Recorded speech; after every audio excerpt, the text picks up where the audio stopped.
Welcome to Programming Knowledge. So I again welcome you all to Programming Knowledge.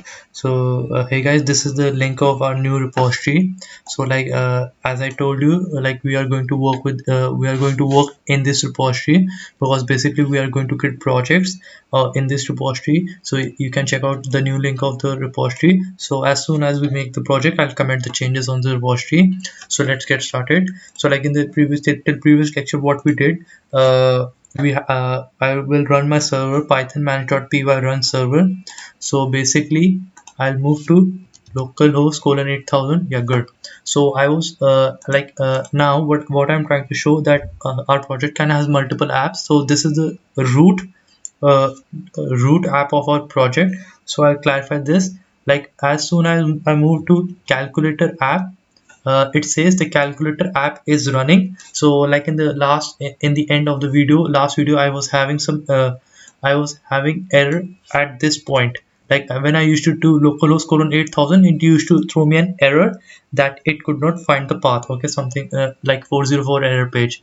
So like now how did I solve this? I like a localhost colon 8000 shows me the server has started, and calculator app shows the calculator app is running. At this route we are going to make an app. So what I did, so I'll move to my urls.py file of the Django projects.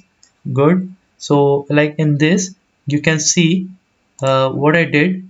I created like this is my calculator app. Okay, good. Now I created a new app with the name root app, and I linked the default path to the root app.urls, and I'll open the root app.url. So it says path like views.root, name is equal to root, and I'll move and it returned an HTTP response. The server has started. So this corresponds to a root app. So I made a root app to make sure that it doesn't throw me an error on the main route. Okay, so basically why I did this, because we are going to create multiple apps on this single project. So when I move to my app calculator app, so it says calculator app is running, so absolutely fine.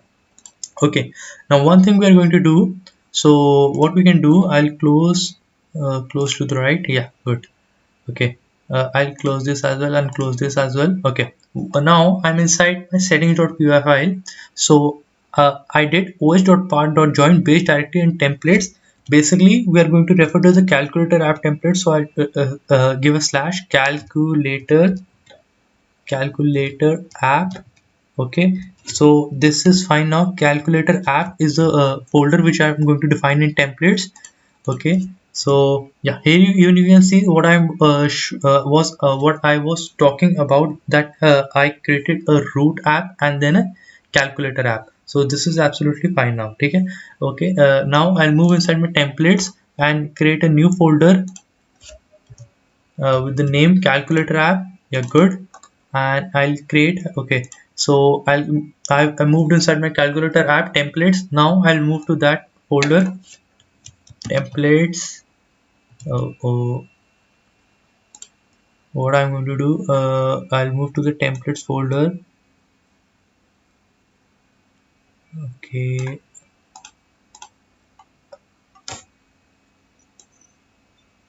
templates, yeah, here it is. Yeah, templates. Okay, and now I'll move inside the templates. Okay, good. And I'll create new file and type index.html. okay, is this fine? Yeah. Okay, so I'm inside my templates calculator app index.html. Yeah, good. So what I can do now is what I'll do, I'll go to the bootstrap website. Okay, I'll go to the documentation, getting started. So I'll copy the base template here. I'll quickly copy this, paste it in my index.html. I'll save this file as well. Okay, now the server has restarted. So I'll go to my page and okay, but I forgot to do one thing. What I need to do, I'll move to views.py file of the calculator app, and instead of this I'll return a page. Return render request and then index.html. Okay, so I'll refresh this page. Okay, is there any error? Okay. I'll refresh this page. Yeah, it says hello world. So basically it's all working fine. Now what we have to do, like we have to create a footer, like navbar. We have to do a responsive design as well.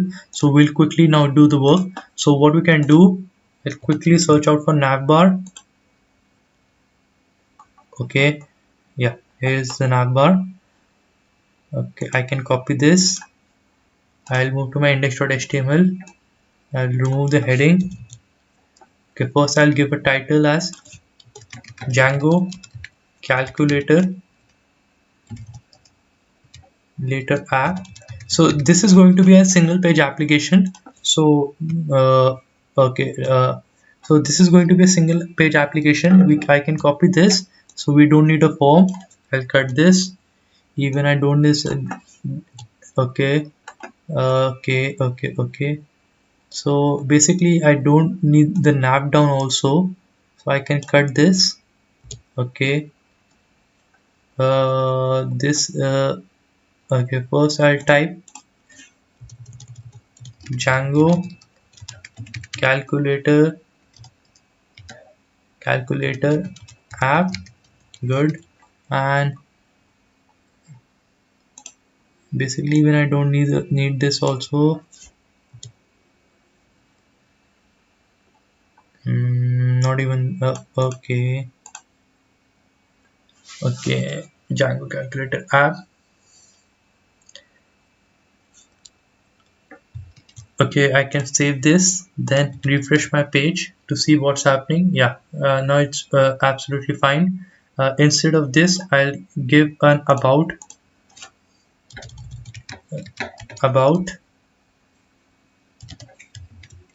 Okay, and I'll give this an about. Now I'll check on pressing Control Shift I. Yes, this is absolutely working fine. Okay, so yeah, we'll try to improve we'll try to improve on this as well. So basically for footer, what we can do, uh, okay, so okay, I went to cards. Okay, we'll do one thing. Okay, what we can do, div class is equal to card body. Yeah, good. So we are inside. Okay, now we'll move to that as well. So we are inside our body. Div class is equal to card. Okay, so before this I need to define a container as well. Div class is equal to container fluid. Good. And div class is equal to row. Div class is equal to call md6. And then a div class is equal to, yeah, card, then a card body would do. Yes, card body as well. Okay, and I'll go to the page. Yes, it's absolutely working fine. And I'll give a style is equal to margin 0 auto. Okay, so this is absolutely fine. I'll give a style is equal to margin 0 and auto. I'll give a style is equal to margin 0 auto. So the style is would be in the middle. And here you can see I'll define a form inside it. uh, and in this I'll quickly define the forms. Okay, div class is equal to form group.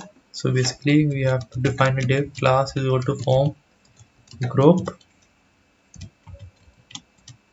Good. Now we have to define inside that and label. Okay, so a class of form control has to be defined here.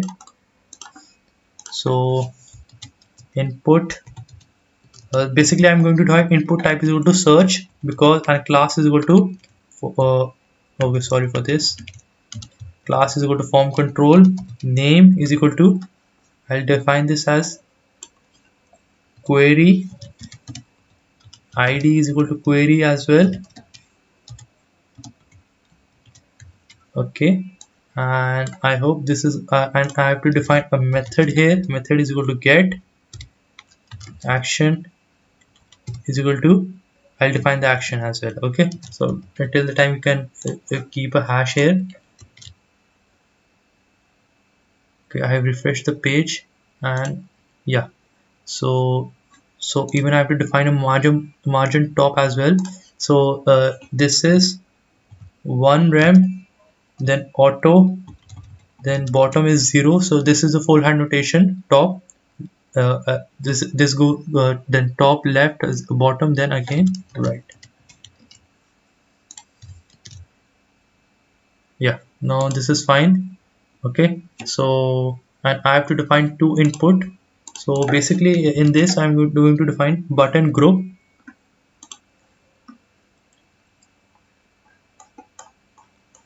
Button group. So basically the button group would work in this way, or we can do what we can do. I'm inside my form card body. So what I can do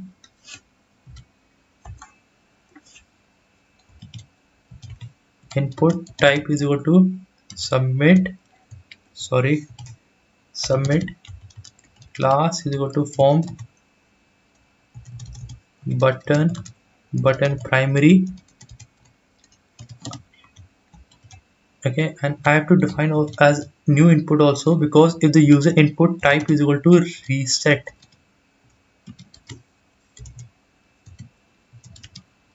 okay, class is equal to button primary.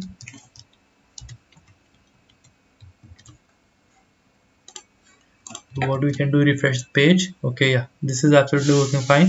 We'll try to give different colors to the button. Okay, and now we'll add the footer. Okay, the footer would be in the same way. We are going to do this. Div class is equal to container fluid,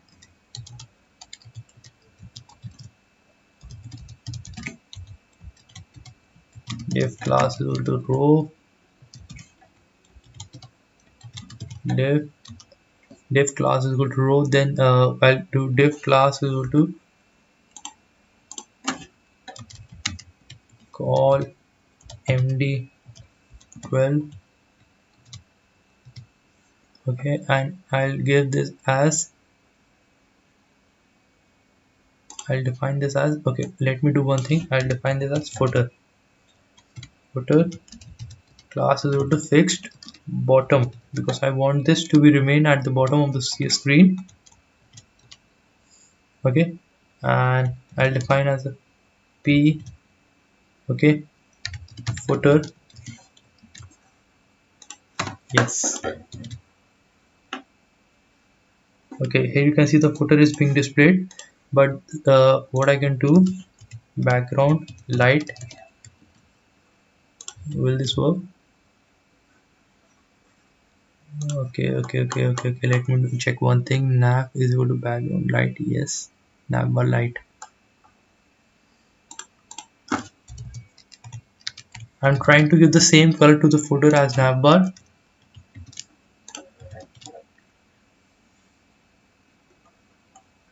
Okay, I'll check this out, but like we have made a raw structure to our application. So like in the next tutorial we are going to enhance this, and I'll even check this how I'll try to give, like we have made a raw structure to our header, then the block and the footer as well.